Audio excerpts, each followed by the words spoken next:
Marc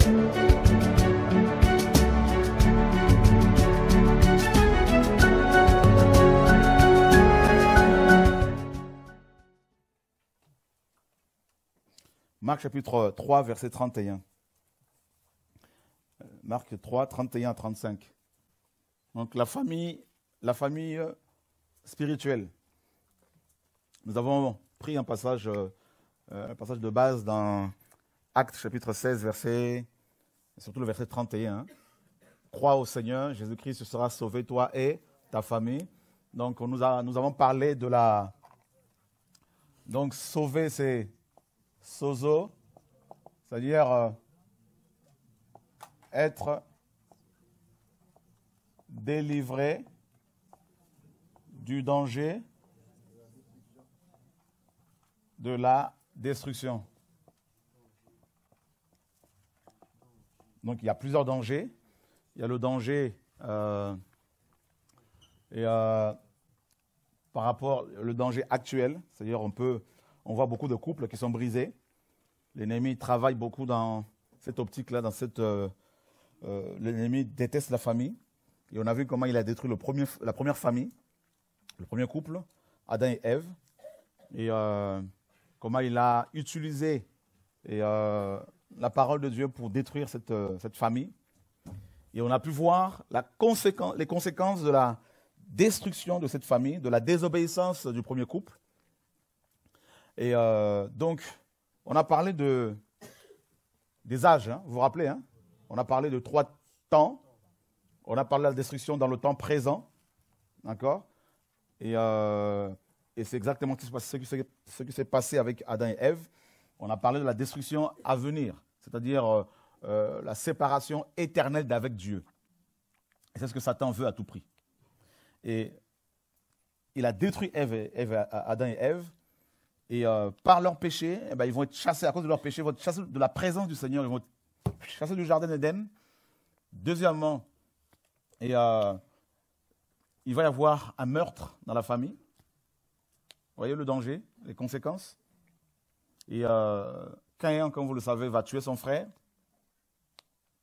Et ensuite, il va y avoir, plein d'autres conséquences dans la suite.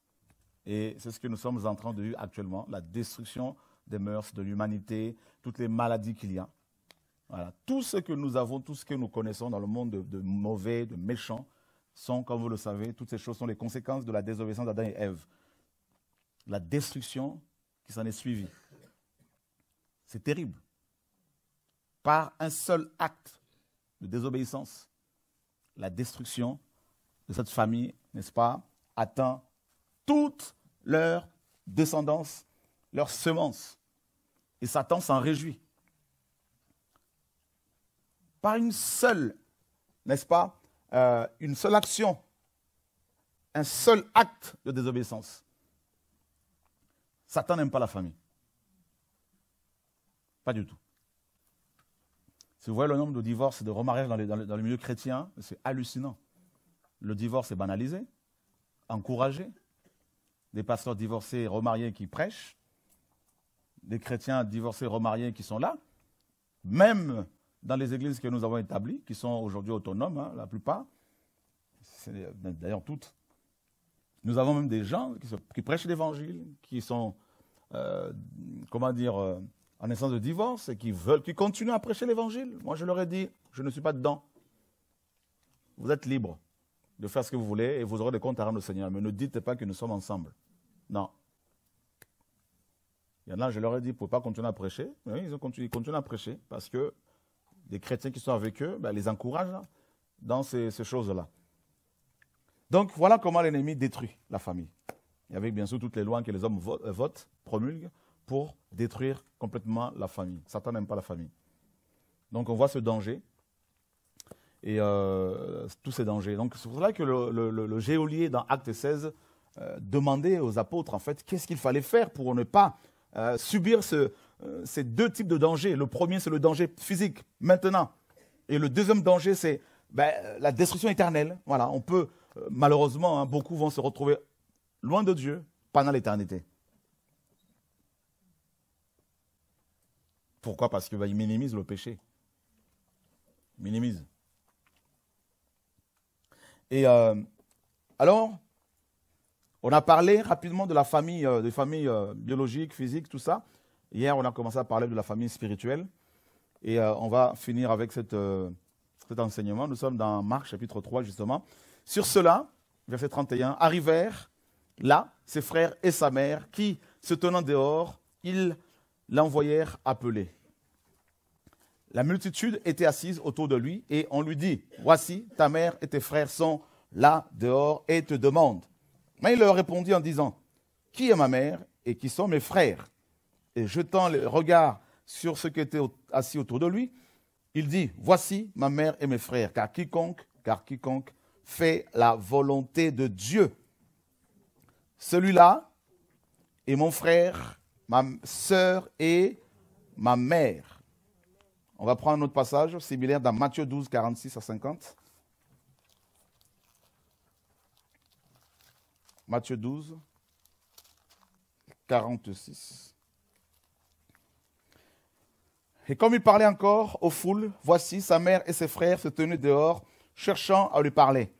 Et quelqu'un lui dit, voici, ta mère et tes frères sont là, dehors, qui te cherchent à te parler. Mais il répondit à celui qui lui avait dit cela, qui est ma mère et qui sont mes frères. Et étendant sa main sur ses disciples, il dit, voici ma mère et mes frères. Car quiconque fera la volonté de mon Père qui est dans les cieux, celui-là est mon frère et ma sœur et ma mère. Amen.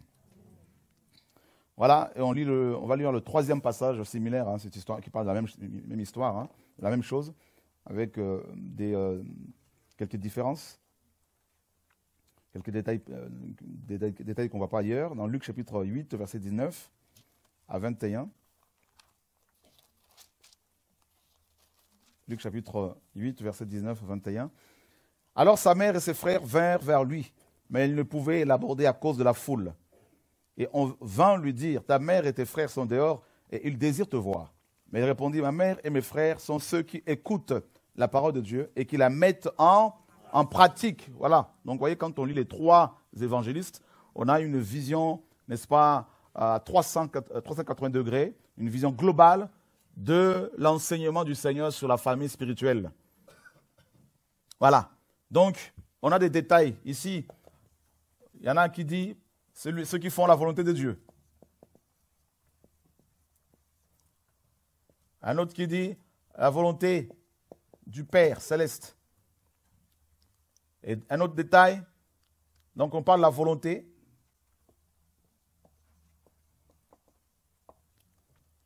Et on parle de la pratique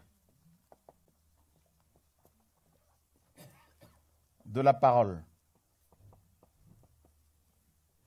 Donc de l'écoute d'abord, de l'écoute et de la pratique de la parole. C'est-à-dire, pour faire la volonté de Dieu, en fait, pour être membre de la famille de Dieu, il faut d'abord écouter la parole de Dieu, la mettre en pratique. Cela correspond à faire la volonté de Dieu. On ne peut pas faire la volonté de Dieu si on n'écoute pas la parole et si on ne la met pas en pratique. Et ensuite, on a un autre détail, on nous parle des disciples.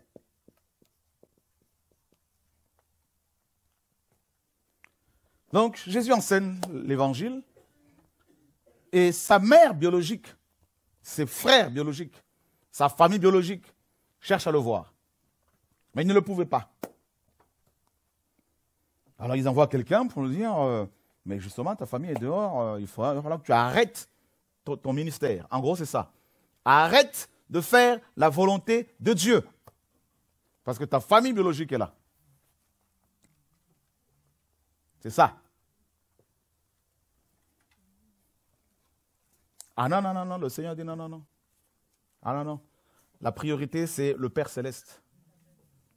Parce que quelque part, le Seigneur a dit, celui qui aime sa mère, son père, son frère, sa sœur plus que moi, n'est pas digne de moi. Waouh!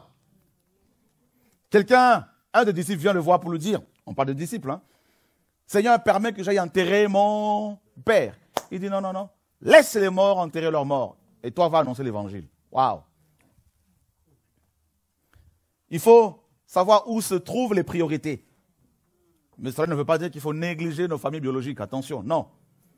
Mais il faut savoir reconnaître ses priorités. Quelqu'un qui perd son père. Et Jésus lui dit, laisse, va annoncer la parole. La famille de Dieu.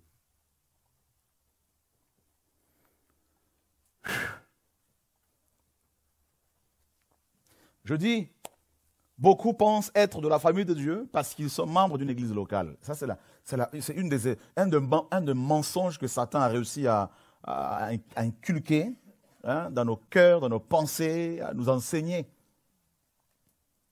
Je ne cesserai de vous dire de ne pas penser que parce que vous êtes régulier au culte dominical, que vous êtes membre de l'église de Dieu, membre de la famille de Dieu.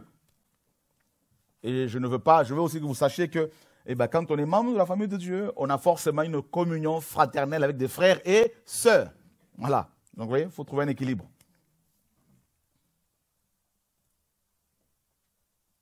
Et on lui a mis la pression. Il dit, 2 secondes, qui est mon père? Qui est ma mère? Il étend sa main sur les disciples qu'il avait. Il dit, voilà, ma famille est là. Car celui qui écoute ma parole et qui la met en pratique, c'est celui-là qui est ma sœur, mon frère, pardon, ma sœur, ma mère, et ainsi de suite. Et vous allez vous rendre compte que dans beaucoup d'églises, dans la chrétienté, très peu écoutent la parole de Dieu. Très peu de gens. Parce que, écouter ici, en hébreu ou dans le grec, c'est obéir. Vous en connaissez beaucoup, de chrétiens qui obéissent à la parole du Seigneur? En tout cas, moi, j'en connais très peu. Très peu. Ils écoutent les hommes, oui. Ils écoutent des prédicateurs, ça n'a pas de problème. Avec Internet aujourd'hui, les gens cherchent des prédicateurs qui répondent à leurs désirs. En fonction de leurs besoins, ils vont chercher un enseignement. Ah ben tac, tiens, je suis combattu actuellement par des démons, je vais chercher un enseignement sur le combat spirituel. Vous voyez, comme un marché.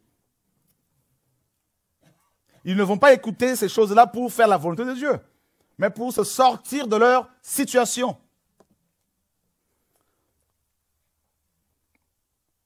Pour se soulager. C'est grave.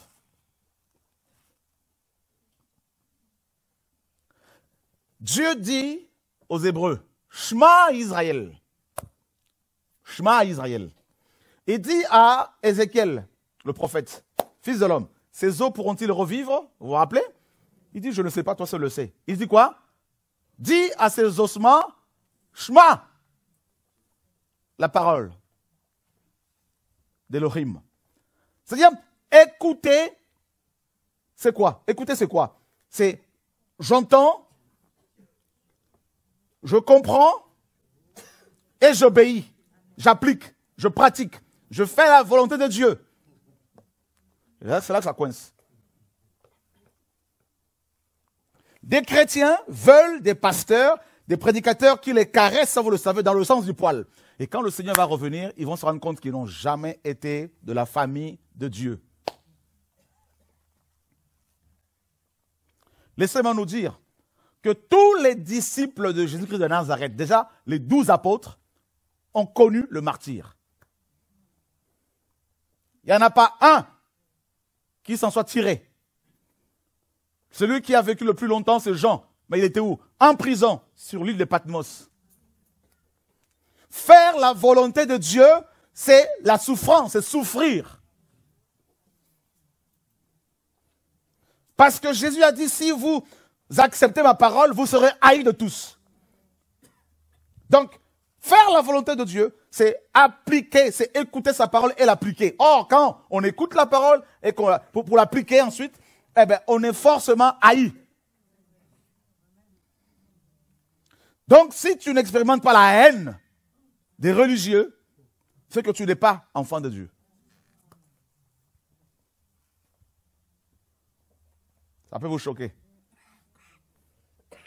Il dit, le Seigneur, ils vous expulseront des synagogues.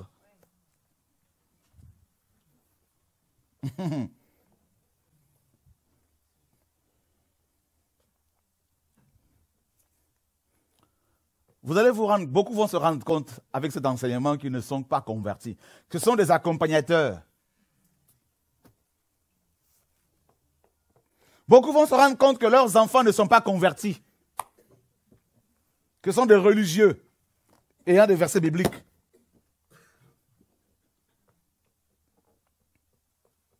Et je peux vous assurer que l'enfer est sous nos pieds et sous les pieds de nos enfants également. C'est grave. Seigneur, sauve-nous. Nous sommes dans une époque où des chrétiens, des personnes se disent chrétiennes, sont en train de se plaindre en permanence à cause des épreuves. Et ils n'ont pas compris que c'est cela être enfant de Dieu. Les épreuves liées à la parole reçue. Vous vous rappelez de 4 terrains, de la parole de 4 terrains. Il y en a qui reçoivent la parole avec joie. Mais dès que survient une persécution à cause de la parole, eh ben, ils vont être scandalisés et abandonner la foi. Et je peux vous assurer que l'évangile qui est prêché actuellement dans les nations, dans les églises, en Occident, au Midi, en Orient, à l'Ouest, un évangile qui est dépourvu de la croix. Un évangile qui arrange tout le monde.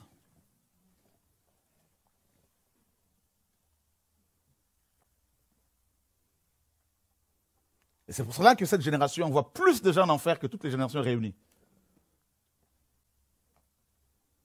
On a plus de 200, plus de 300 versions de la Bible. On a des dictionnaires que ceux qui nous ont précédés n'ont jamais eu.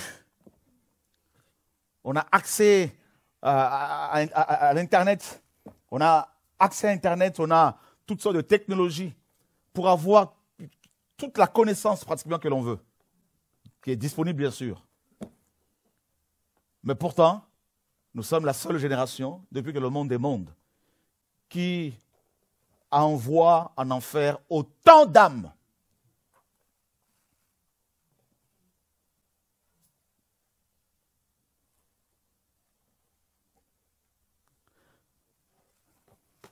C'est pour cela que nous avons besoin des messages prophétiques. Nous avons besoin de la lumière prophétique. Nous avons besoin du vrai évangile.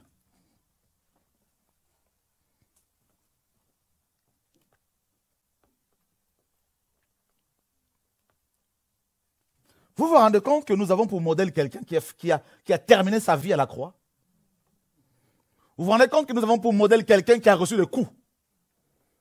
Vous vous rendez compte que nous avons pour modèle quelqu'un, modèle parfait, quelqu'un qui a été en permanence chassé des synagogues? Vous vous rendez compte que nous avons pour modèle parfait quelqu'un qui a fait construire un temple pour qu'il y règne? Et une fois venu sur terre, il a été exclu de là. Et ce quelqu'un-là dit que sa famille spirituelle est composée des disciples. Et il dit dans Luc 6,40 que tout disciple accompli sera comme son Seigneur, son maître. Et cet homme-là, qui est notre modèle parfait, Yeshua, nous appelle à marcher sur ses traces.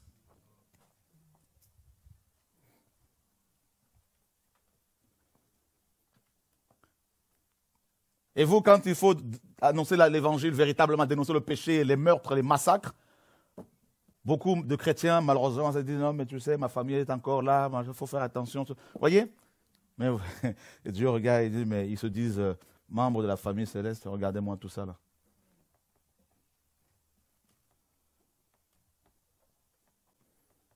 Ils appellent cela la sagesse.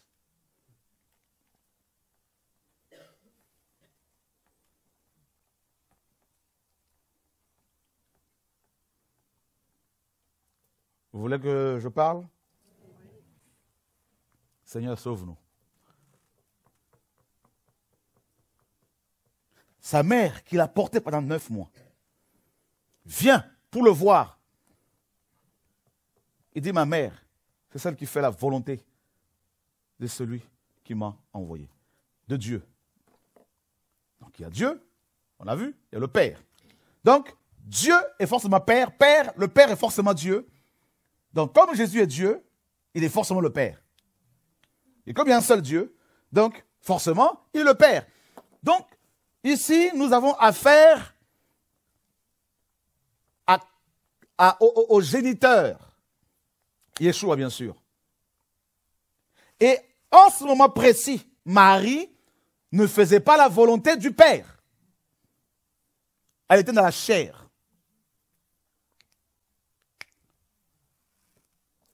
Combien de chrétiens ne vont-ils pas prendre parti pour leurs frères et sœurs, mère, père, alors qu'ils sont dans la chair, à cause des sentiments charnels, et défendent le péché, de la compromission,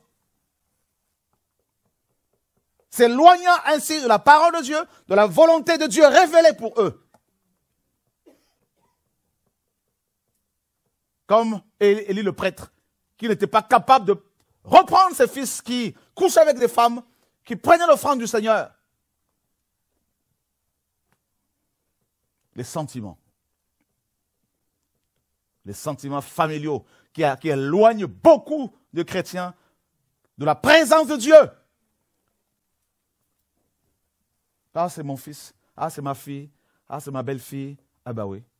Ah, bah oui. Un jour, Dieu te dira qu'il ne t'a jamais connu. Bah oui. C'est terrible. Face au péché des membres de nos familles, face au péché de nos proches, si nous sommes membres de la famille céleste, nous devons être capables de prendre position pour la vérité. Mais très peu sont capables de le faire. À cause de la persécution, du rejet. Yeshua a dit, 5 dans une maison seront divisés. 2 contre 3, 3 contre 2.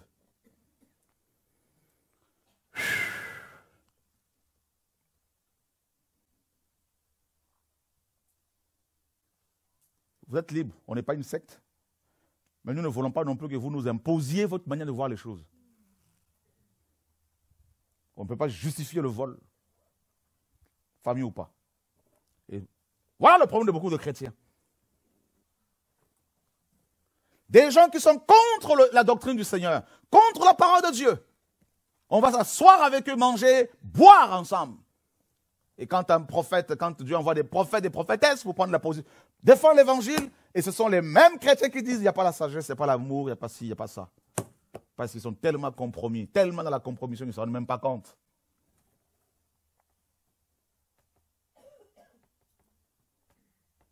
Jésus voit sa mère biologique marcher hors la volonté du Père. Parce que la volonté du Père était que le Seigneur prêche la parole à ce moment-là. Il y avait un peuple qui était là présent qui devait entendre la parole. Mais sa mère biologique, à cause des sentiments, ses frères biologiques, à cause des sentiments, ont voulu l'extraire, le soustraire de la volonté de Dieu. Il dit non.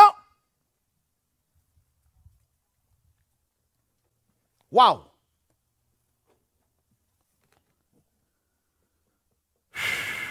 Où sont tes priorités?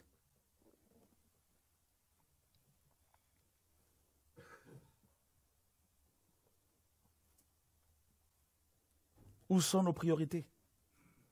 Dieu est exigeant.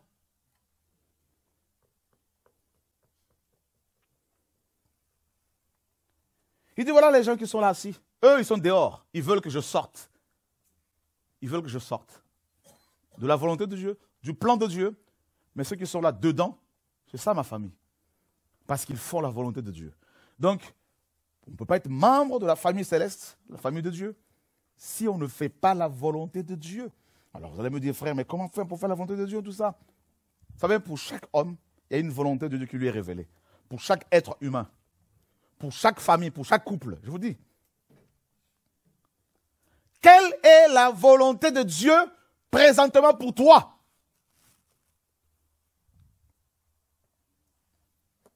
Vous allez dire, comment faire pour le savoir? Eh bien, il y a déjà la parole.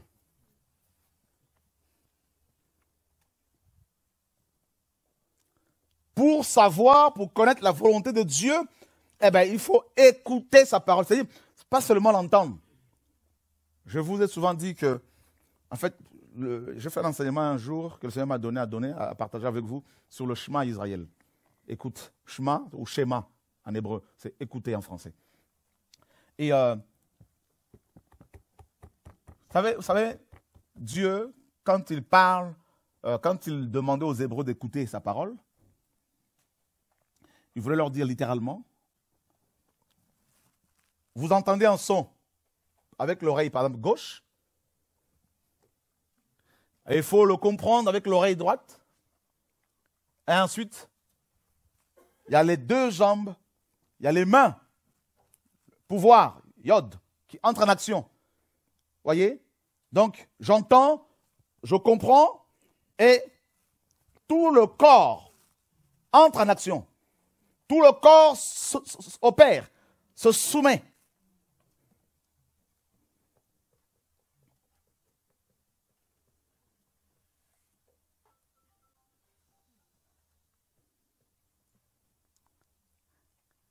Donc, dans le chemin, là, il y a l'obéissance. Et c'est difficile à la chair d'obéir.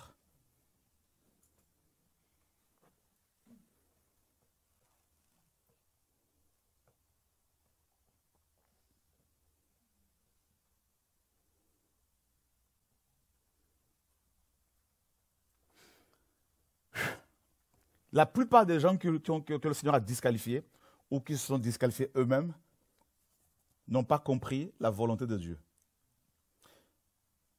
Ou, je dirais plutôt, ils n'ont pas voulu se soumettre à cette volonté.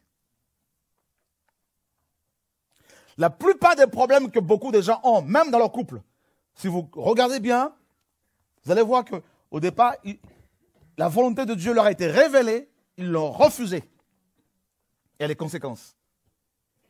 La volonté de Dieu était que Adam et Ève ne mangent pas le fruit de l'arbre de la connaissance du bien et du mal.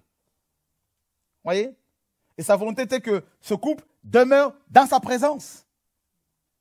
Et ça, c'était la volonté de Dieu révélée pour eux. Mais qu'est-ce que Dieu attend de toi? Qu'est-ce qu'il attend de moi en tant que son enfant?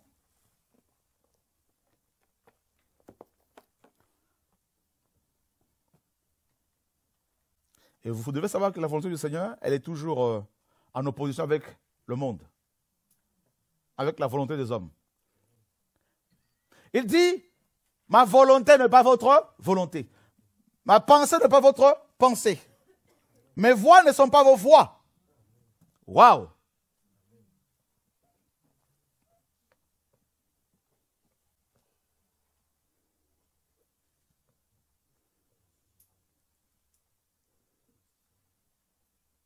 Alors imaginez tous les dimanches, vous avez des millions de gens qui vont dans les bâtiments qu'on appelle l'église. Et ils vont faire la volonté des hommes. Et non celle de Dieu. Ils meurent, ils se retrouvent en enfer et ils ne comprennent pas. C'est chaud.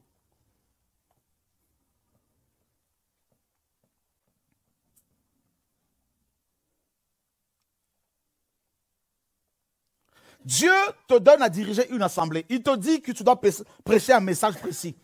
Mais est-ce que tu le prêches vraiment? La pression. Dieu te dit dans sa parole que tu ne dois pas t'asseoir avec un impie. Mais quelqu'un dans ton assemblée est impie et il est dans l'adultère, le péché sexuel bien avéré. Ou dans l'alcool. Comme j'en parlais avec un frère tout à l'heure qui dirige une assemblée. Je lui dis, mais qu'est-ce que tu attends depuis toutes ces années? Il y a des choses, il y a des gens qui pratiquent le péché qui sont avec nous, on ne le voit pas. On le sait. On ne le sait pas toujours. Mais quand Dieu révèle, on doit appliquer la parole. La volonté de Dieu. Pourquoi il y a autant de jalousie dans les églises? Parce que beaucoup ne connaissent pas la volonté du Seigneur pour eux. Voilà. Ils veulent faire la volonté du Seigneur qu'il a révélée aux autres. Donc concurrence, jalousie. Voilà.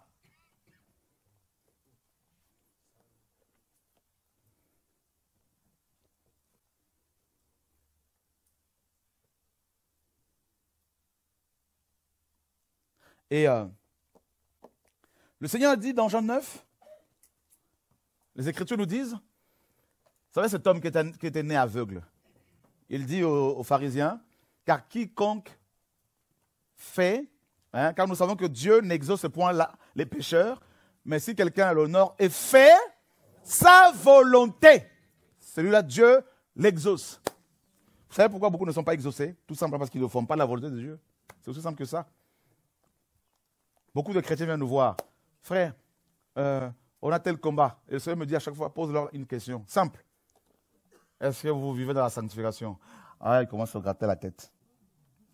Je leur dis, je ne peux rien pour vous. Ils pensent que je n'ai pas l'amour.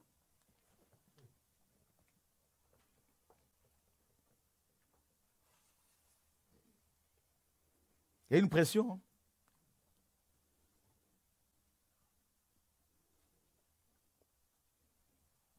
Donc, j'insiste. La famille de Dieu, ce n'est pas être membre d'une église locale. La famille de Dieu, ce n'est pas le fait de méditer la parole tous les jours. Parce que Satan la connaît mieux que tout le monde. On est d'accord, hein? Voilà. Mais c'est de pratiquer. Pratiquer, c'est aller à contre-vent. C'est aller à contre-courant. Pratiquer, c'est obéir. L'obéissance, c'est quoi? L'obéissance à Dieu, c'est la mort à soi-même. Celui qui obéit à Dieu, il est mort par rapport à ses propres besoins. On te donne 100 €, Dieu dit donne tout ça à tel frère. Alors que tu as des besoins. Il faut mourir par rapport à ce besoin-là. Juste un exemple. Tu es raciste, tu n'aimes pas les Antillais, les Africains, les Blancs, les Arabes, les Métis, les Chinois, les Indiens, et je ne sais pas, pourtant Dieu te dit, tu dois les aimer.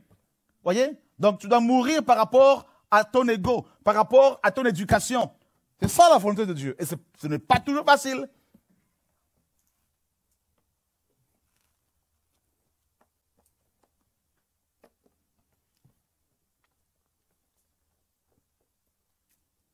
Et écoutez, quelle parole justement. Quelle parole. Quelle parole. On a vu que cet homme, le geôlier, on lui a prêché l'évangile de Christ. La parole du Seigneur. Voilà. Waouh. Regardez le nombre de... Il y a beaucoup de chrétiens qui peuvent rester 2 jours, 3 jours sans lire la Bible. Comment voulez-vous qu'ils fassent la volonté de Dieu? Ils n'ont pas le temps. Ils viennent te voir. Ils t'exposent leurs problèmes, leurs combats. Tu leur poses la question, méditez-vous la parole de Dieu? Non, ça fait plusieurs jours, une semaine que je n'ai pas. Mais comment voulez-vous faire la volonté du Seigneur? Et souvent, ils sont les premiers à courir après les prophètes. C'est pour cela, il n'y a qu'une petite portion, une minorité d'enfants de Dieu. La grande majorité, c'est la Babylone. Et ceux-là, là, Babylone, là, ils créent des problèmes dans les réunions d'église. Ils créent des problèmes. Tout le temps des tensions.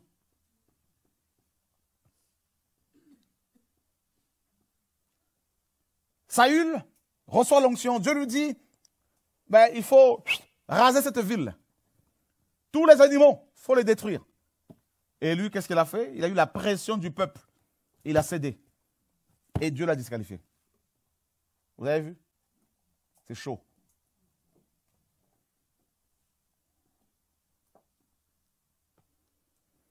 Vous allez poser la question aux chrétiens, vous êtes fidèle à l'église locale? Oui. Tous les dimanches, vous y êtes? Oui. La chorale? Oui. Intercession? Oui. Méditez-vous la parole du Seigneur? Non. Ils sont membres d'une église locale, mais ils ne sont pas enfants de Dieu.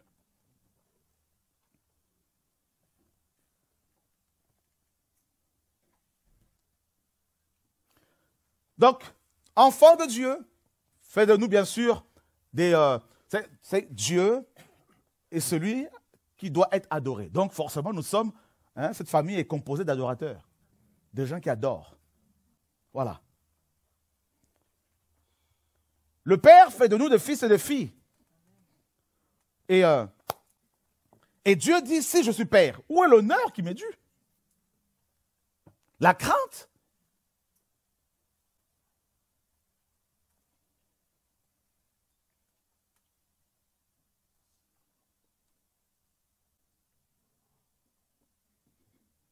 Qui peut rester plusieurs jours sans lire la Bible?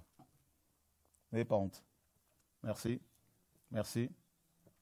Merci, merci. Merci. Vous voyez, je vois des visages que je connais. Alors, comment voulez-vous comprendre cela? Ce n'est pas pour vous condamner, mais juste pour vous montrer que, en fait, il y a plus de religieux que d'enfants.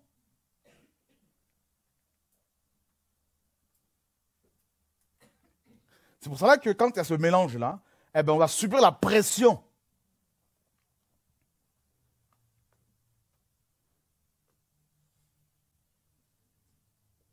La pression parce que ben, si les gens ont des besoins, ils sont dans la chair, donc ben, ils cèdent plus aux passions de la chair, et ils s'affectionnent plus aux choses de la chair, donc du coup, ben, quand on se retrouve là, quand un message arrive, ben, ça ne passe pas. Ça ne passe pas. Il y a des clashs. Si le Seigneur entrait dans le bâtiment d'église aujourd'hui, je crois que 99,99% vont exploser.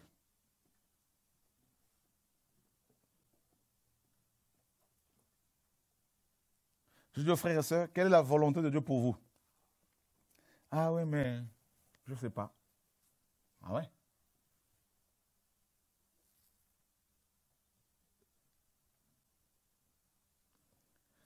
Seigneur, qu'attends-tu de moi? Seigneur, me voici. Qu'est-ce que tu veux que... qu'est-ce que tu attends de moi, Seigneur? Ma vie est là. Je suis là sur terre pour faire ta volonté. Vous savez, beaucoup de gens meurent parce qu'ils vont s'écarter de la volonté de Dieu. Ils meurent. C'est ça, hein? Voilà. Tout ces résultats. En fait, la vie chrétienne, c'est ça. Être chrétien, c'est faire la volonté de Dieu. La vie chrétienne, c'est le fait de faire la volonté de Dieu. Un enfant de Dieu fait la volonté de Dieu. Un fils de Dieu, un adorateur, c'est la volonté de Dieu. Alors, vous avez 3 types de volonté de Dieu. Vous avez la volonté parfaite de Dieu. Voyez? Et cette volonté-là, ben, il faut la connaître.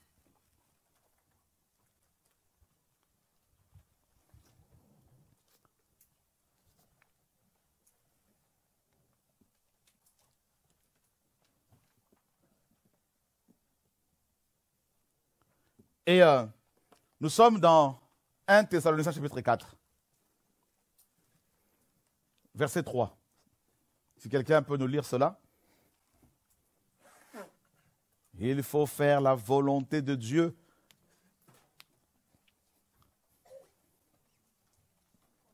Nous ne faisons pas la volonté de Dieu pour être enfants de Dieu. Nous faisons la volonté de Dieu parce que nous sommes enfants de Dieu. Ce n'est pas pareil.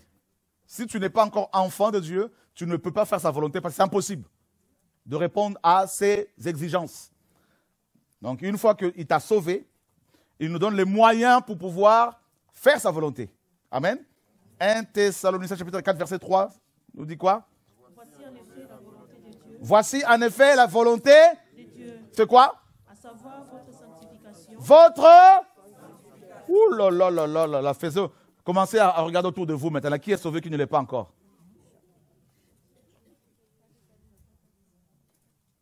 Je ne connais personne.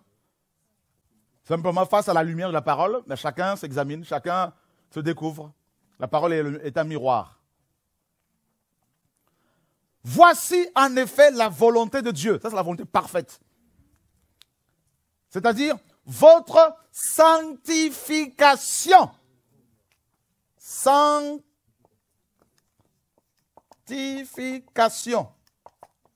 Le Seigneur dit, ceux qui font la volonté de Dieu sont fils de Dieu.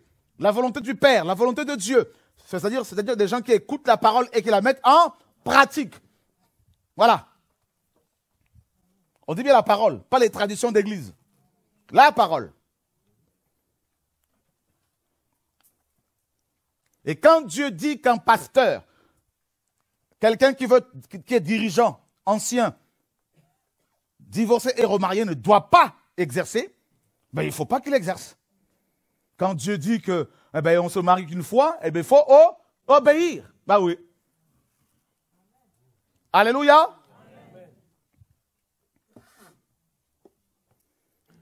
Ce n'est pas moi qui le dis. Donc, je ne m'en voulais pas. Ne tordons pas la parole. Quand Dieu dit qu'il a créé un homme et une femme, il faut obéir. Voilà. Si Dieu dit que la dîme c'était sous Moïse, il faut obéir. Si Dieu dit que tout est accompli, il faut obéir. Si Dieu dit que nous avons reçu gratuitement et qu'il faut donner, regardez le nombre de chrétiens qui ne font pas la volonté de Dieu.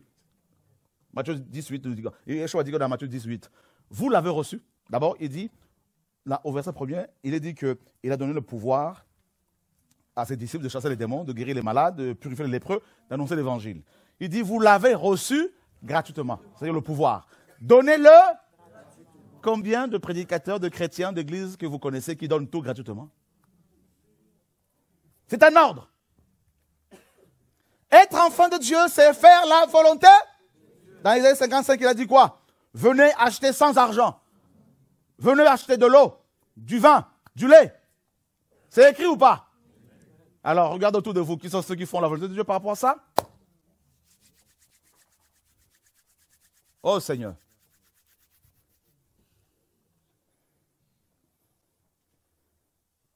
Nous avons de grands problèmes. Donc, vous voyez, vous avez d'un côté la famille de Dieu qui fait la volonté de Dieu, qui est persécutée par la fausse église, par la synagogue de Satan, et de l'autre, vous avez les églises qui font la volonté des hommes, qui font la volonté de leur père, la volonté des pères de l'église. Maintenant, vous voulez faire partie de quelle église? Ici, ce n'est pas une église. Ne cherchez pas à ce que moi je vous envoie dans une église. Je ne recommande plus aucune église parce que je suis entouré d'hypocrites. Il y en a très peu qui sont vrais, ça je le sais. Je ne vois pas tout. Il y a des choses que peut-être vous voyez plus que moi parce que les gens sont plus vrais avec vous qu'avec moi. Vous voyez ce que je veux dire? C'est pour cela que mon message n'est pas là pour vous dire allez dans telle église. Voilà. C'est de chercher Dieu. Si Dieu vous dit de vous retrouver entre 3 et 4, vous priez, ça c'est vous avec le Seigneur. Ne dites pas j'aurai dit. Non. Moi-même, je cherche à ce que mon âme soit sauvée. Voilà.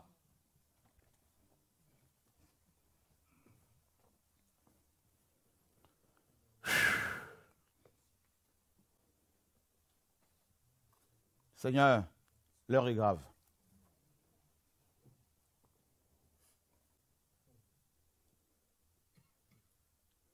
L'heure est grave. La volonté parfaite de Dieu, c'est votre sanctification. Waouh. Sanctification. Saint. Sainteté. Consécration.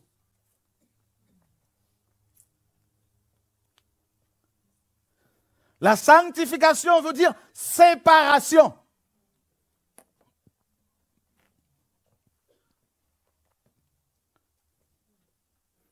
Nous sommes dans le monde, mais nous ne sommes pas du monde. Nous côtoyons les gens de toutes sortes, mais nous ne fonctionnons pas comme eux. La sanctification. Alors la sanctification, c'est quoi? C'est une notion un peu vague, tout ça, pour certains. La sanctification a plusieurs aspects. Nous parlons bien sûr de la famille de Dieu. Hein. Nous parlons de la volonté de Dieu. Nous parlons de beaucoup de choses. Alors vous avez d'abord, on en a parlé ici aussi, hein, la sanctification que le Seigneur a opérée. C'est-à-dire avant notre création, avant notre naissance, le Seigneur nous avait déjà sanctifiés. C'est-à-dire qu'il nous avait déjà séparés. Vous voyez, non? Depuis l'éternité passée. Il a dit à Jérémie, avant ta naissance, avant que tu ne sois conçu, je t'avais consacré. Sanctification, sanctifié veut dire aussi consacré, séparé. Donc, il y a eu d'abord cette sanctification avant notre conversion, avant notre naissance. Il nous a séparés depuis l'éternité.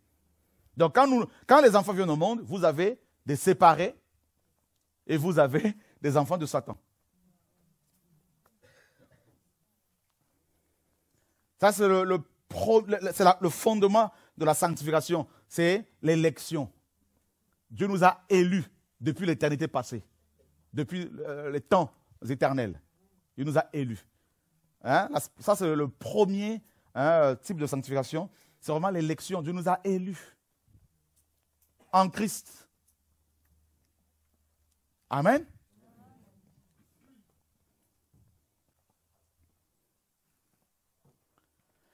Et Paul dit, lorsqu'il a plu à celui qui m'avait mis à part. Vous avez déjà lu ça, non? Donc, sanctifier, c'est aussi être mis à part. Depuis le sang de ma mère. Ah, voilà.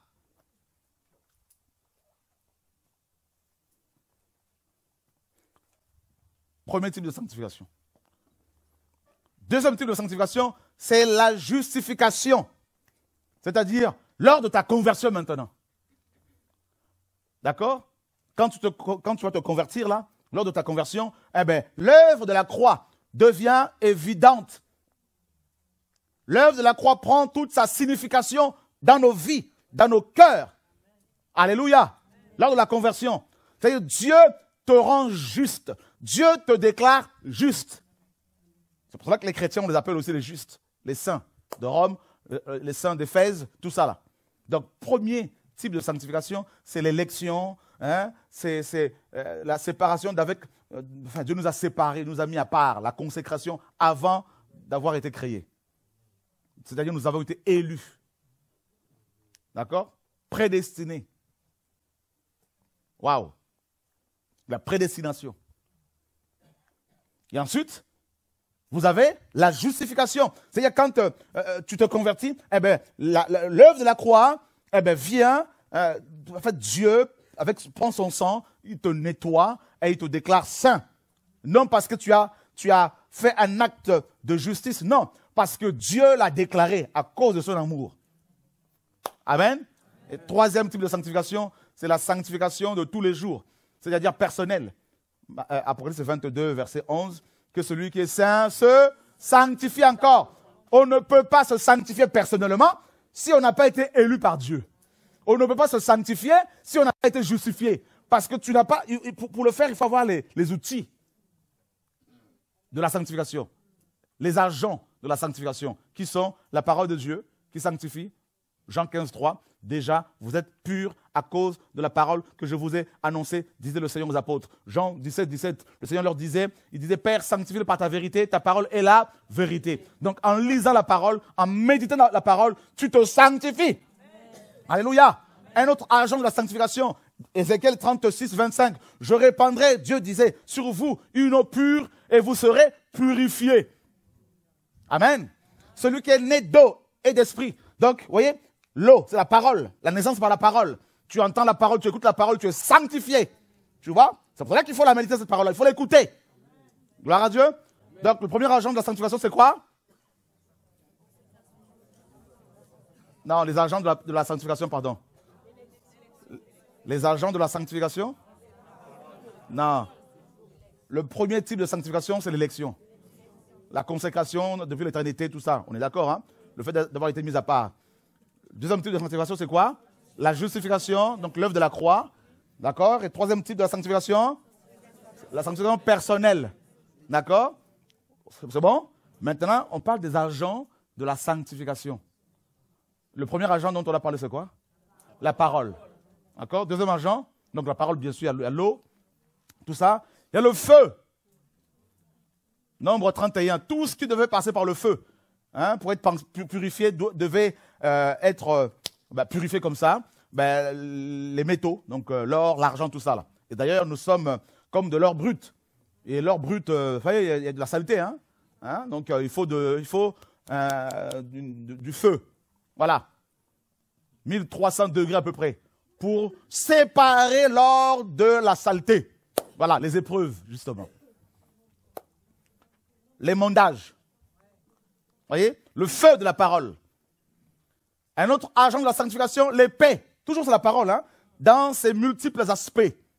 La parole en tant que eau, la parole en tant que feu, la parole en tant qu'esprit. Hébreux 4, 12. Vous vous rappelez? La parole qui sépare l'âme de l'esprit. voyez, les sentiments, tout ça là. Humain, de l'esprit. C'est bon pour tout le monde? Je ne vais pas trop vite là un peu là. Trop vite parce que ça coule. Si je ne donne pas comme ça, j'étouffe. Donc, ça va tout le monde? Vous voulez qu'on continue ou vous êtes fatigué? Alléluia. Donc, je me répète. On ne peut pas être membre de la famille de Dieu si on ne fait pas ça. Et pour faire sa volonté, il faut écouter la parole et la pratiquer. On est d'accord? Et là, donc, la volonté de Dieu, hein, on a vu 3 types de volonté de Dieu. Il y a la volonté parfaite de Dieu. Donc, on est là pour l'instant. Et cette volonté-là, c'est quoi? C'est la sanctification. Et pour être sanctifié, il faut être d'abord élu. Deuxièmement, justifié par la croix, l'œuvre de la croix. Troisièmement, il faut se sanctifier personnellement tous les jours. Amen. Et comment? Eh bien, nous avons des agents de la sanctification. On a la parole. La parole en tant que eau, la parole en tant que feu, la parole en tant que épée, la parole en tant que esprit. D'accord? La parole en tant que vérité. Vérité, la vérité. Seigneur. Alléluia. La parole en tant que feu. Le feu. Et il y a aussi l'esprit qui nous sanctifie. Qui nous purifie. Vous voyez, mes amis? Beaucoup de gens veulent se sanctifier, mais ils n'ont pas été élus.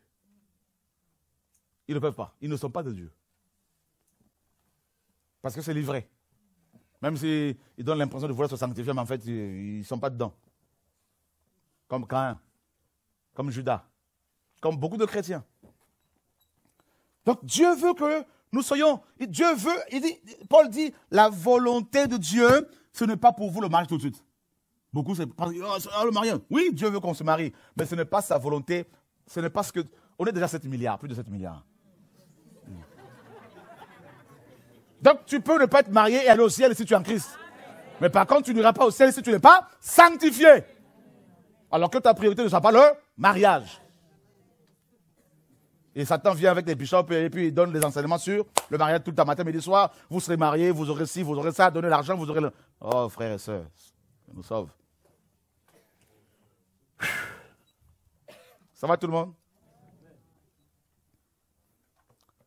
La sanctification. Et où est la sanctification aujourd'hui? On n'en parle pratiquement plus. Sans la sanctification, il est impossible de voir Dieu. Recherchez la paix avec tous et la sanctification sans laquelle personne ne verra. Hébreux chapitre 12, verset 14. Amen. Vous voyez, on associe la paix à la sanctification. Donc si tu es dans la sanctification, tu vas être en paix avec Dieu. En paix avec toi-même. Amen. Tu as compris? Voilà.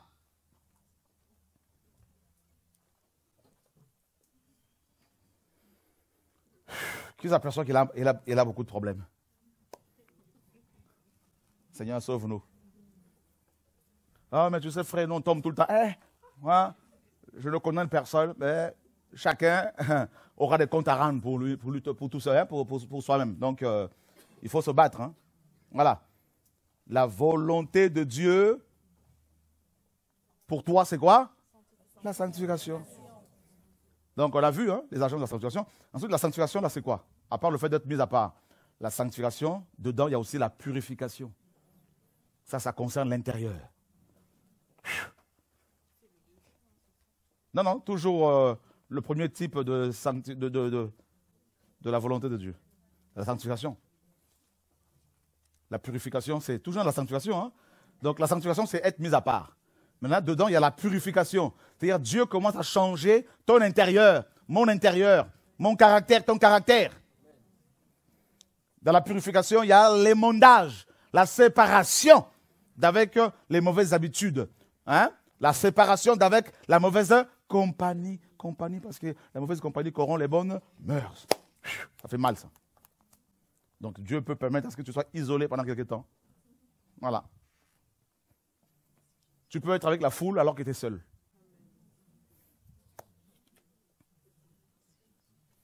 Vous n'avez rien compris. Tu te sens étranger, voyageur sur terre. Voilà. Seigneur, parle-nous. Hein. Deuxième type de volonté de Dieu. La volonté, bien sûr, que vous savez tout ça, la volonté permissive. Dieu permet. Dieu, le Seigneur dit à Moïse, c'est à cause de la dureté de votre cœur que Dieu a permis que vous répudiez vos femmes. Mais au commencement, il n'en était pas ainsi. Voyez? Il y a beaucoup de gens qui sont mariés, mais dans la volonté permissive, il y a beaucoup de souffrance. Parce qu'ils se sont précipités dans les choses. Et même si vous êtes marié dans la volonté permissive, le divorce est prohibé.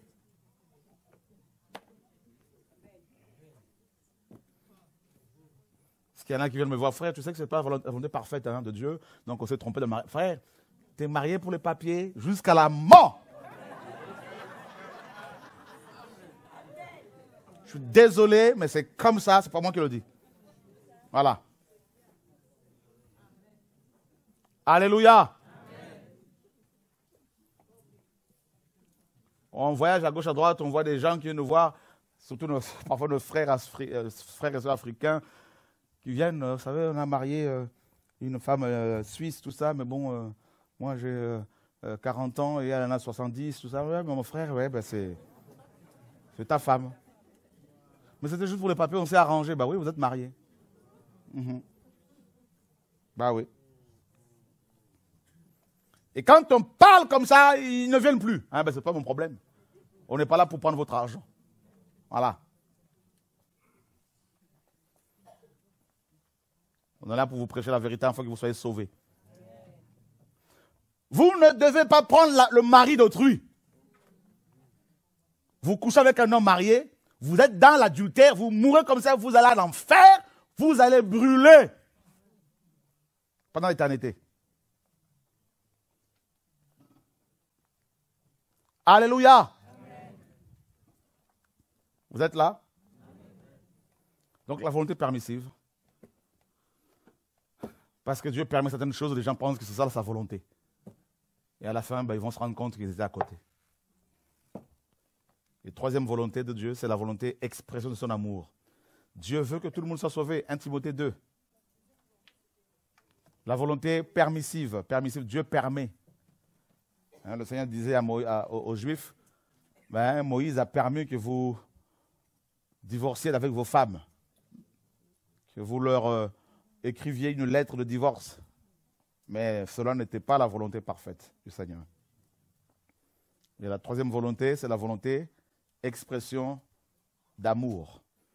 1 Timothée 2, versets 4 à 5. Dieu veut que tout le monde soit sauvé. C'est sa volonté.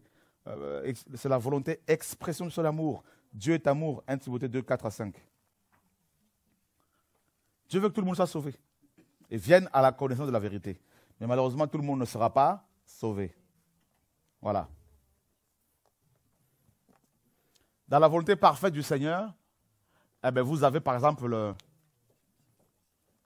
dans sa volonté parfaite, il y aura, le millénium. Qu'on le veuille ou pas, il y aura le millénium. Qu'on le veuille ou pas, il y aura le jugement des nations. Qu'on prie, qu'on ne prie pas, le Seigneur reviendra. Vous voyez, non? Voilà. Qu'on prie, qu'on ne prie pas, Israël sera restauré. Donc ça ne sert à rien de s'exciter pour aller en Israël, pour restaurer tout, parce que...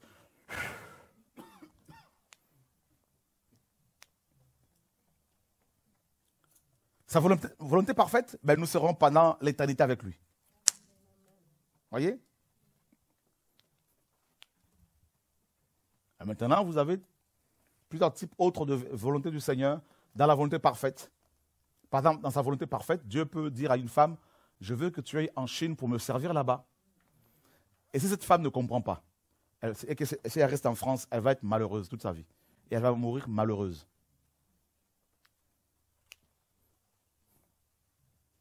Voyez? Il y a des gens qui sentent en eux quelque chose, un appel pour un pays, pour une nation, pour un coin du globe. Mais les choses qui les entourent, les amis, la famille, tout ça, font que ils ont du mal à rentrer dans cette volonté parfaite du Seigneur. quand j'étais pasteur, je n'étais pas à l'aise. Je sentais quelque chose qui manquait. J'ai tout fait. Ce n'était pas la volonté parfaite du Seigneur pour moi. C'était une volonté provisoire. Voyez, permissive pour m'amener à autre chose. Ça pouvait être une volonté parfaite, mais provisoire. Il y a des gens maintenant qui restent là-dedans, pasteur à vie. Et ils meurent. Quand une femme arrive, ils tombent avec parce qu'ils ne sont plus dans la volonté parfaite. Si la volonté parfaite du Seigneur était qu'ils soient dans la fonction apostolique, eh bien, si la femme vient pour les séduire, ben, comme ils ne sont pas dans la volonté parfaite du Seigneur, donc ils ne sont pas protégés. Vous voyez, parce que les épreuves, les attaques sont proportionnelles à l'appel qu'on a reçu, à l'onction qu'on a reçue. Mais si on n'est pas dans son onction, eh ben, on va tomber. C'est pour ça que beaucoup de pasteurs tombent tout le temps. Quand il m'a dit donne l'autonomie, il y a des gens qui m'ont dit, mais tu sais, quand même, non, je ne sens pas ça. Je sens qu'il faut que je parte. Vous voulez me tuer dans l'œuf? Oh, il n'écoute pas. Vous qui écoutez, où sont vos œuvres? Vous voyez, non? C'est ça le truc. Oh, on amène l'équilibre. Ah, tiens. Vous voyez? Quand le Seigneur m'a dit dénonce, ah non, il faut la sagesse. Ouais, ça donne quoi? Bah ouais, il n'y a plus rien. La volonté parfaite de Dieu. Votre réussite dépend de l'intelligence, du discernement que vous avez, de la volonté de Dieu pour vous personnellement. La réussite de votre vie chrétienne, de votre couple, de votre entreprise, parce que tout ce que nous faisons dans la vie est une entreprise. Le mariage est une entreprise. Les études est une entreprise. Vous voyez? Tout ça là. Les études sont aussi les entreprises qu'on entreprend. Donc, pour réussir dans tout ce que l'on fait, il faut le faire avec Dieu. Avec Dieu. Ah oui? Regardez, vous avez des gens qui viennent me voir pour la prière. Vous voyez quand il y a des réunions, il y a des gens qui viennent. Des malades, comme ce monsieur avec son problème de genou. Vous voyez? Ce frère. Et il y a des gens qui viennent comme ça. Parfois, le Seigneur te dit, ce n'est pas ma volonté parfaite pour l'instant, que cette personne soit, ma volonté pour qu'elle soit guérie. Parce que cette maladie-là, c'est moi qui l'ai permis pour l'éduquer. Et toi, tu viens comme ça, tu ne discernes pas. Allez, marche. Elle essaye. On dit non, tu n'as pas assez de foi. Tu te tapes une honte bien comme il faut. Voyez? Voilà. Tu prêches un Dieu qui bricole. Mais, si tu as le discernement, quelqu'un vient comme ça, il te dit, voilà, là c'est le moment. Il te dit, touche là, tu obéis, c'est réglé. Voilà.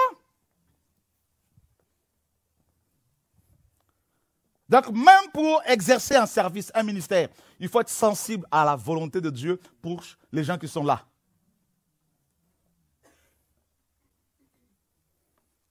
Regardez le Seigneur.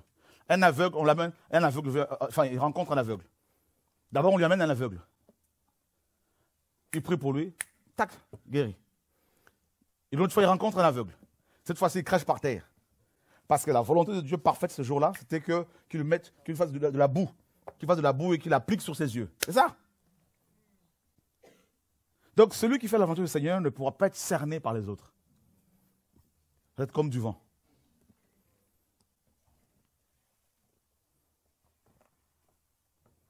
Oui, il y a des gens qui sont venus plusieurs fois, comme vous le savez. Ah non, mais il faut la sagesse. Ah non, mais tu sais, il faut la sagesse. C'est bien. Je ne refuse pas de vous écouter. Mais je me bats pour avoir une intimité avec le Seigneur. Et ce qu'il me dit là, ce que je ressens là, par rapport à l'œuvre, c'est ce que je dois faire. Voilà. La sensibilité. Paul était un homme sensible. Et il a marqué son temps. Les apôtres, les disciples pleuraient. Vous vous rappelez, ils pleuraient. Hein? Ils disaient, non, il ne faut pas aller à Jérusalem, on va te lier. Il y a même un prophète qui est venu. Il a pris sa ceinture. Agabus, il a dit, l'homme à qui appartient cette ceinture sera lié à Jérusalem, tout ça. Paul dit, non, mais j'irai. Parce qu'il connaissait la volonté de Dieu pour lui. Waouh.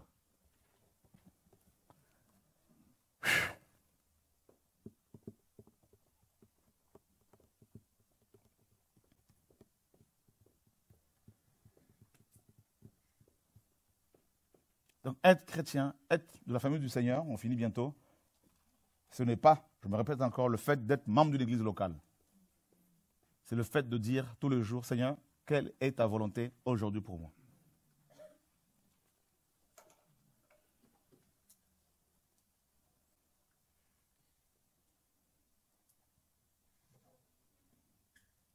Beaucoup ont du mal à se sanctifier parce qu'ils ne méditent pas la parole, premièrement.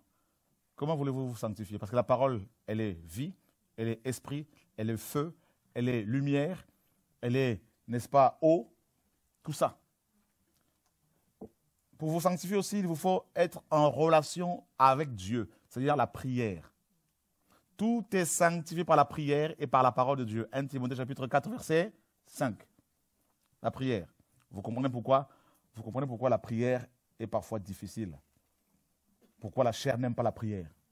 Parce que Satan sait que par la prière, vous allez vous connecter au Seigneur, hein, bien comme il faut.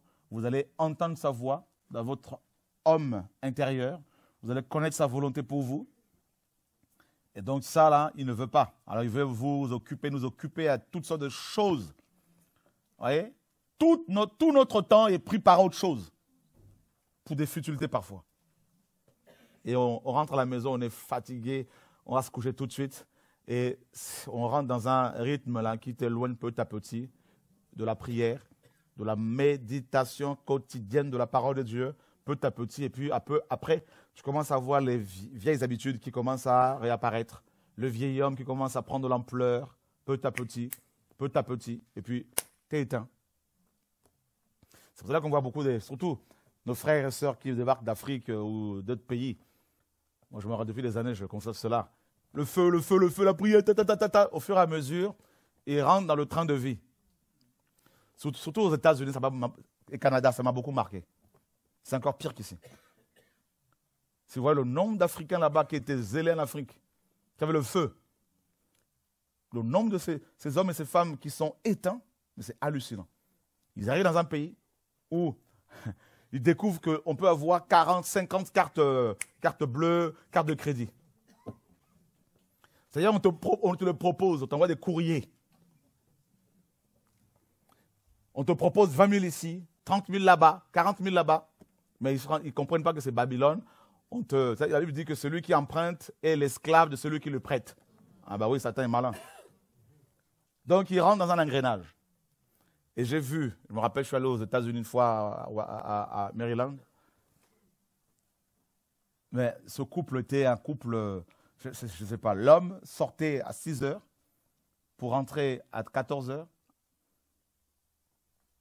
Et ensuite, il repartait à 16 heures pour un deuxième emploi, pour rentrer à peu près à minuit. Donc des couples sont brisés parce qu'il y a trop de charges. Ils sont tout le temps endettés. Donc ils n'ont plus le temps. Tout le temps fatigués. Métro, boulot, dodo. Ils rentrent, KO. Et éteints. Il y en a qui se déclarent faillite personnelle à l'État. Il y a un système de points. On te note. Si tu es un bon payeur, eh bien, tu as des points. C'est terrible, le monde.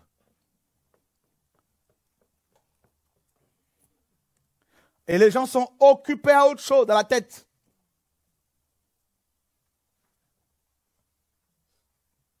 C'est ça, Babylone. Vouloir encore plus, ce que le monde appelle l'excellence, plus. Et puis, moins de sanctification, moins de consécration. Voyez, il faut un équilibre.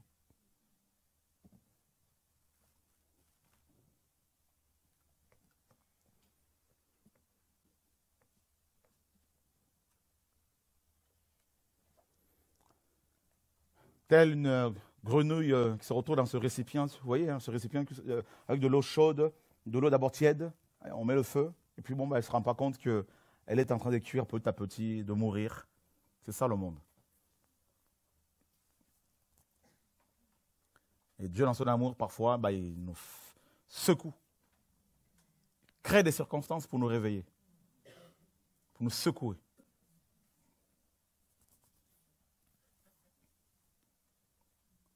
Je parlais la dernière fois avec des footballeurs qui sont venus, des agents de foot qui sont en première division. Il y en a eu plusieurs qui sont venus la dernière fois. Là, on priait ensemble, on a prié à côté, là, au 24.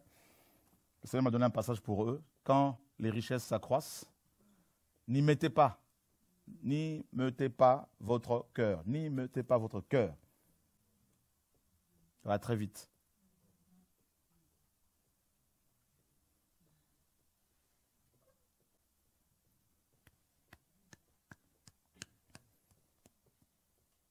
Alors parfois tu es là, tu vois que... On est à la fin, hein? Il y a beaucoup de pression sur les vrais enfants de Dieu. Le monde veut à tout prix nous avoir. C'est une lutte perpétuelle, quotidienne, pour se maintenir dans la sanctification.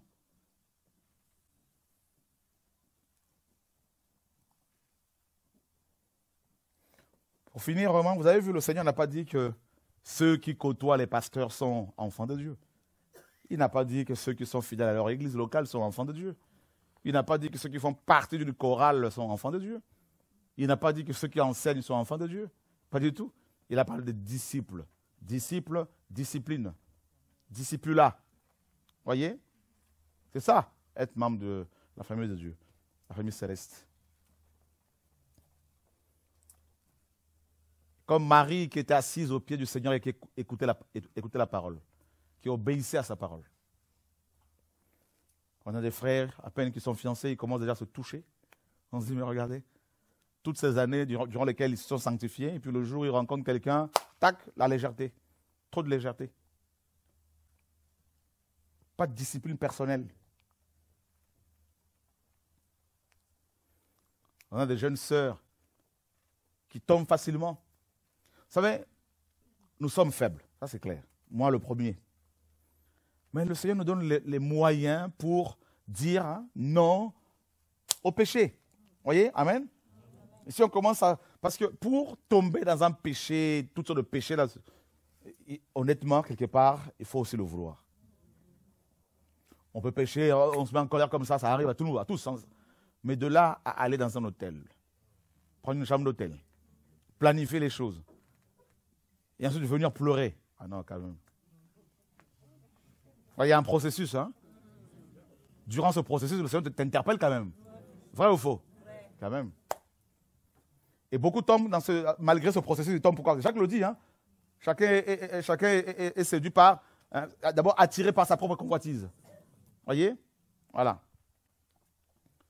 Donc pendant ce processus, le Seigneur t'interpelle. Il te parle en songe, en vision, lors des réunions comme celle-ci. Mais c'est souvent l'orgueil qui nous tue. Au lieu d'avouer et de dire, je demande de l'aide. Non, là, je souffre. Aidez-moi. Non, ça va aller, je suis fort. Ça va aller, je vais gérer. On ne gère rien. Joseph a fui. Hein? Voilà.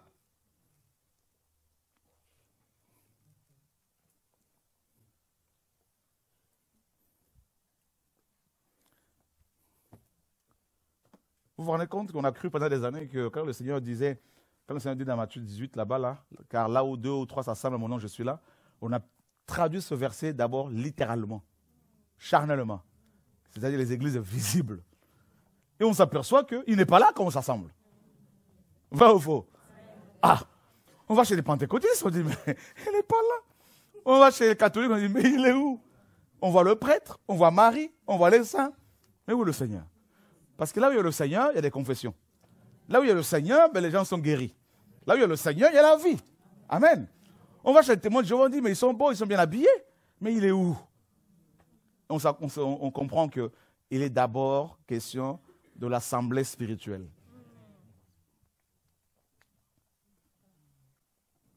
Parce que vous avez vu dans Acte 19, on nous dit au verset 32, j'aime beaucoup ce passage-là. Et les uns criaient d'une manière, les autres d'une autre. Et le désordre régnait où? Dans l'assemblée. Vous savez que le mot assemblée, c'est ecclésia. Église. Et on nous dit que la plupart ne savaient même pas pourquoi ils s'étaient réunis. Parce qu'on se retrouve dans les assemblées physiques. Vous avez des gens, il y a certains qui sont là en train de mâcher leur chewing-gum. Et qui te regarde? Si vous pouvez vous imaginer comment ça me... Je dois me retenir parce que nous sommes en direct, parce qu'il y a des frères et sœurs qui sont faibles. Imaginez un peu Nous sommes là, devant le trône. Vous avez l'archange Michael qui est à ma gauche, Gabriel à ma droite. Et ils sont en train de mâchouiller devant le Père. Voilà nos assemblées physiques. On est là dans les assemblées. Hein? Soi-disant assemblées au nom de Yeshua pour qu'ils soient là. Hein? Vous avez, il y en a qui... Honnêtement, vous pensez que là où Dieu se trouve, les gens vont faire ça? Non. Dis à ton voisin, nous avons des problèmes. Dis-lui encore, on n'a rien compris.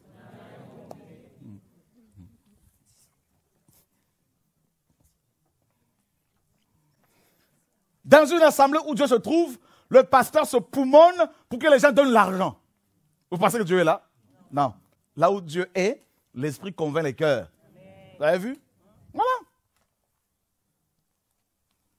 C'est Dieu qui va dire à ses enfants, hein, prends 50 €, va donner pour la mission. C'est Dieu. Parce qu'il est là.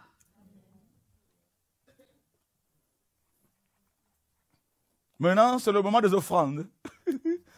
Oh, les églises, Seigneur, sauve-nous. Hein? Que Dieu nous sauve. Qui se rend compte qu'il serait parti en enfer s'il n'avait pas entendu la parole là? Moi, le premier. Hein? Parce qu'honnêtement, là...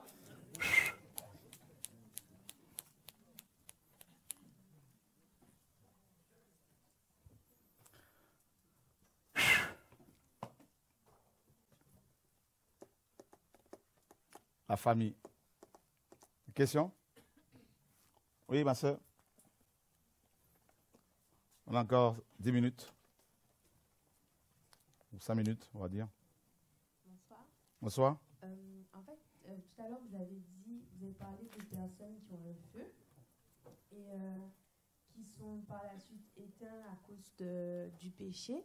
Et je voulais savoir si c'est possible que malgré le fait qu'ils soient éteints à cause du péché, qu'ils se réveillent comme dit la parole, Dieu, il abandonne personne. Et voilà, je voulais savoir si... Attends 2 secondes. C'est ça aussi, on interprète mal la parole. Là. Dieu dit, je ne t'abandonnerai pas, je ne te délaisserai pas, si tu obéis à sa parole. Ah oui. Mais si, comme aujourd'hui... Le micro. Excusez-moi. Si, comme aujourd'hui, on entend la parole et qu'on se rend compte, et que par la suite, on fait en sorte de suivre la parole. Je peux te poser une question? Oui. Ok. On est en famille, hein? Oui. Est-ce qu'il est question de toi? Est-ce qu'il s'agit de ta personne, de ta vie? Non, je pensais vraiment à tout le monde, en fait. D'accord. Parce que Si quelqu'un tombe dans le péché, 1 Jean 2 nous dit, si un enfant de Dieu tombe dans les péchés, eh bien, nous avons un avocat auprès du Père, Yeshua homme. Donc, il faut qu'il se repente, et Dieu va le restaurer. Mais toutefois, ça dépend de quel péché. Parce qu'il y a des conséquences ne sont pas pareilles. Okay. Tu vois? On dit qu'il n'y a pas de plus grand péché. Qui a dit ça? Mais tout péché est péché, non? Tout péché est péché, mais tous les péchés n'ont pas les mêmes conséquences. Ah, d'accord. Bah non. Jean même nous dit qu'il y a un péché qui, une fois qu'on le commet, là, il ne faut même pas prier pour la personne qui l'a commis. 1 Jean 5. C'est le blasphème contre l'esprit. Tu vois, non? Donc, celui qui tue et celui qui insulte, les deux ont péché. Mais est-ce que ces 2 péchés ont les mêmes conséquences? Même dans le monde, hein? Non. Voilà. C'est pour cela qu'il faut se poser la question de quel type de péché. Voilà, il faut faire attention. Dieu ne veut pas qu'on pêche, ça c'est clair. Mais ceux qui pêchent, ceux qui ont péché, ne doivent pas se sentir condamnés. Il faut qu'ils se repentent pour que Dieu leur pardonne et recevoir la force pour ne plus pécher. Mais un enfant du Seigneur ne pratique pas, ne se complaît pas dans ne peut pas se complaire dans le péché. Voilà. Oui, Mireille? J'avais une question parce qu'hier, tu avais parlé aussi du fait qu'il fallait être exemplaire par rapport aux enfants et par rapport au mensonge également qu'il peut y avoir dans les familles, notamment quand un enfant en fait n'est pas, on va dire, issu du couple et qu'on le lui cache en fait. Le fait que l'enfant est quand même grand en fait et les parents, il faut que la mère sait, même on va dire son beau-père parce que c'est pas son père, mais ils ne le lui disent pas en fait. S'ils sont chrétiens, il faut qu'ils le lui disent. Mais maintenant, est-ce qu'il faut que l'enfant ait un certain âge ou en fait Ça, maintenant, c'est Je dirais que c'est en fonction de ce que Dieu va dire aux uns et aux autres. Parce que tu as des enfants à 9 ans qui sont matures, qui sont prêts à comprendre, hein, qui comprennent plus facilement les choses que des enfants, des jeunes de 15 ans, par exemple, des adolescents de 15 ans. Donc ça dépend de chaque cas. Chaque cas est différent. C'est pour ça que chacun doit aller devant le Seigneur pour connaître sa volonté.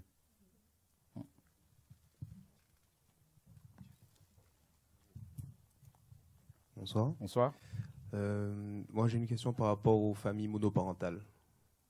Hier, en fait, tu as parlé du père modèle, qui sert aussi d'exemple aux enfants. Mais si, par exemple, notre père n'a pas été un modèle pour nous, ça se passe comment? Très bonne question. Heureusement que nous avons le Père Céleste. Voilà. Nous avons Yeshua qui peut nous aider. Heureusement. Donc tu peux te rassurer. Voilà.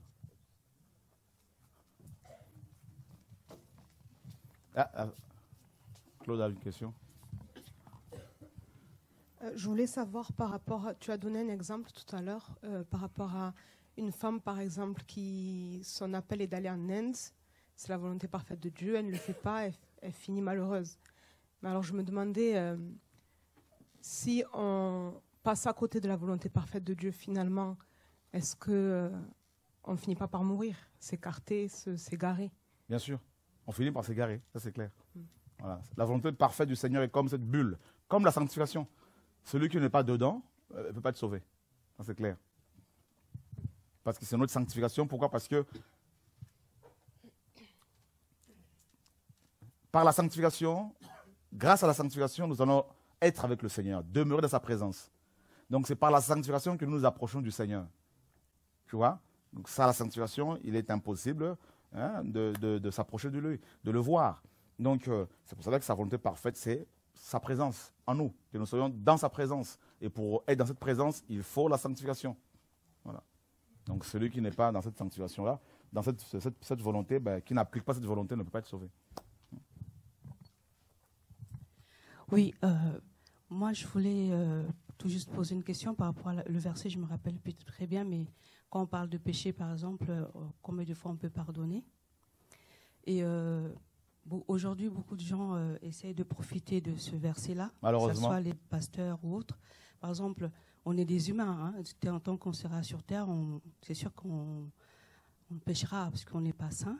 Mais par exemple, pour le même péché qu'on a déjà pardonné, et il y en a qui en profitent en disant que puisque la Bible nous dit de pardonner... Mais pardonner ne veut pas dire faire confiance. C'est l'erreur que beaucoup de gens font. Quelqu'un te poignarde, tu lui pardonnes. Oui. Mais est-ce que tu vas de nouveau lui donner ton dos? Non. Non. Maintenant, tu vas le regarder de face, de face, oui. En face. Oui. Donc, voilà. Oui, non, mais parce qu'il y en a, par exemple, beaucoup de pasteurs ou beaucoup d'autres parmi nous qui profitent, par exemple, je trompe ou je vole ou je ne sais pas. Je me serais pardonné puisque la Bible dit qu'on peut pardonner. Si un homme te trompe, par exemple, ton mari, ce qui n'est pas le cas, hein? Non. Ah, gloire à Dieu. Je ne vais pas parler de toi. Une femme est trompée par son mari. Cette femme est chrétienne. Eh bien, elle doit pardonner, ça c'est clair. Oui. Mais pardonner ne veut pas dire qu'il faut de nouveau avoir des rapports avec. Parce que si ce monsieur tombe malade, est infecté par un virus, par le VIH, par exemple, eh ben, si tu vas sexuellement avec, tu peux attraper la maladie. Donc, quand c'est comme ça, on dit, tu pardonnes. Tu dis, non, je n'ai rien contre toi. Je t'aime. Je prie pour toi. Mais je ne peux pas m'assembler parce que je vais devenir celui qui s'attache à une prostituée devient un seul corps avec. Dans ce cas-là, on dit non, plus de rapports intimes pour l'instant parce qu'il faut que je me protège aussi. Voilà, parce que tu peux être non seulement pollué spirituellement, mais aussi physiquement, tu peux être malade. Mais tu lui dis que tu lui pardonnes, il n'y a pas de problème. Et tu pries pour que le Seigneur le touche. D'accord. Voilà. Donc c'est un verset qui doit être éclairci parce qu'il y en a qui en profitent vraiment. Je suis d'accord. Quelqu'un vole, un frère ici vole de l'argent. Il demande pardon. OK, mais s'il s'occupait des finances, on ne va plus lui confier les finances. Hein. Donc, voilà.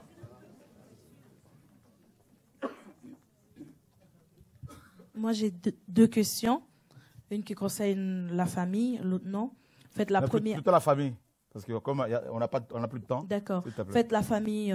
Quand la Bible nous dit la femme sage bâtit sa maison, Je voudrais savoir en profondeur qu'est-ce que ça veut dire bâtir sa maison. Ah ouais. Donc la femme sage bâtit sa maison.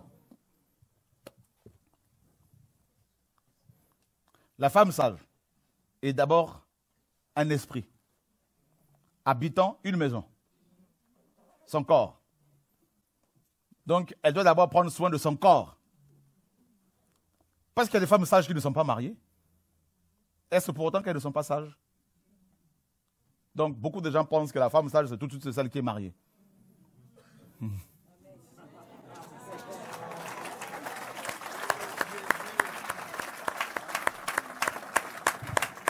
En fait, pour vous dire la vérité, je viens d'apprendre ça aussi. Et il mérite les acclamations du Seigneur.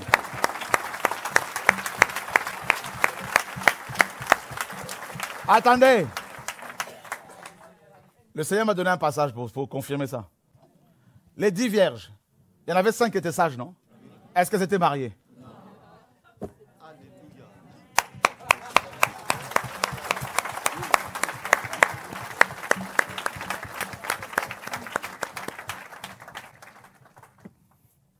Une femme qui mange n'importe comment, qui détruit son corps par la nourriture, qui s'habille comme une prostituée, elle ne bâtit pas son corps.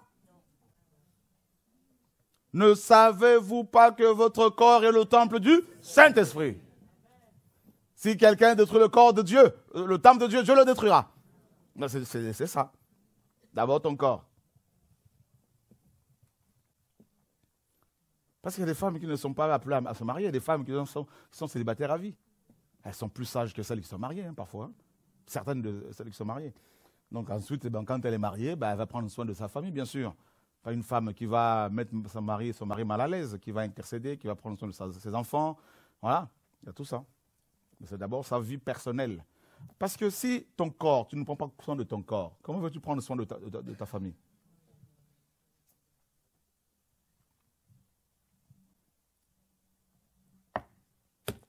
Waouh, Seigneur, merci. Je pense qu'on a fini là. Donc, nous avons été encouragés durant cette semaine, je pense.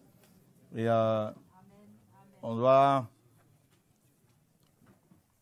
s'arrêter là parce qu'il y en a qui partent à Niort ce soir, à Poitiers.